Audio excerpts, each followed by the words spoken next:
নমস্কার। আজকে আপনাদের কাছে একটা আর্জি নিয়ে এসেছি বলতে পারেন। আপনারা দেখতে পাচ্ছেন এটা হলো দোগাছি স্কুল, মানে দোগাছি হাই স্কুল। হাই স্কুলের ঠিক সামনে একটা ভ্যান দেখতে পাচ্ছেন, যেখানে রয়েছে আলু কাবলি, ঝালমুড়ি, আচার আরও অনেক কিছু। যেই মেয়েটি এগুলো বিক্রি করে তার নাম হলো অর্চনা মণ্ডল। তার বাবা মারা গেছে আজ থেকে প্রায় বেশ কিছু বছর আগে।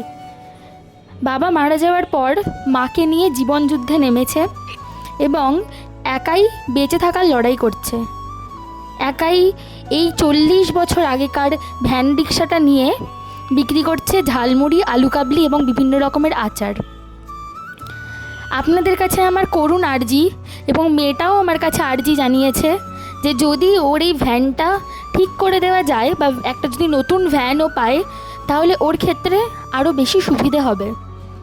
ওর বেঁচে থাকার ক্ষেত্রে ওর এই যুদ্ধ চালিয়ে যেতে সক্ষম হবে।